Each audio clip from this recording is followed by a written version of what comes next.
എടാ ഞാനെന്നാ വീട്ടിലോട്ട് പോവാണേ. നീ പോവാണോ? ആ പോവാടി. ഓഡിറ്റോറിയത്തിലെ പരിപാടിയൊക്കെ കഴിഞ്ഞാൽ നേരെ വീട്ടിലോട്ട് എത്തിക്കൊള്ളാന്നാ മമ്മി പറഞ്ഞേക്കുന്നേ. എടി കുറച്ചു സമയം കൂടെ കഴിഞ്ഞിട്ട് പോവാടി. പോടെ, നീ ആന്റിയുടെ കൂടെ അല്ലേ തിരിച്ച് വീട്ടിലോട്ട് പോന്നേ? ആ അതെ, അമ്മ ഇവിടെ എവിടെ ഉണ്ട്. അമ്മ ഇനി ഇവിടുത്തെ സംസാരമൊക്കെ കഴിഞ്ഞിട്ട് ഇനി എപ്പ വരാനാണോ എന്തോ. ആ നീ ആന്റി വരുന്ന വരതാ ഇവിടൊക്കെ ഇരിക്കെ. അപ്പൊ ശരിയടി, ഞാൻ പോവാട്ടോ. ടാറ്റാ.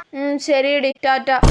പക്ഷെ നേരത്തെ വരെ അവളുള്ളോണ്ട് ബോറടിയേ ഇല്ലായിരുന്നു. ഇനിയിപ്പോ ഈ ഓഡിറ്റോറിയത്തിലുള്ളവരൊക്കെ ഫേസ് ചെയ്യണമല്ലോ. തൽക്കാലം ഫോൺ എടുത്ത് വെച്ച് തോണ്ടിക്കൊണ്ടിരിക്കാം. ഞാൻ എന്തോ ഇമ്പോർട്ടന്റ് ആയിട്ടുള്ള കാര്യം നോക്കുവാണെന്ന് വിചാരിച്ചോട്ടെ. ആ അമൃതയെ വിളിച്ച് സംസാരിച്ചോണ്ടിരിക്കാം. അതാവുമ്പോ എന്തേലും മണ്ടത്തരങ്ങളൊക്കെ പറഞ്ഞിരിക്കാം. അവളെ എടുത്താ മതിയായിരുന്നു. ഹലോ, എന്താടി? എടി നീ എവിടാ? വീട്ടില്. എന്തൊക്കെയുണ്ട് വിശേഷം? സുഖല്ലേ? ഞാൻ ചോറ് കഴിക്കാൻ പോവാ, പിന്നെ വിളിക്കാടി.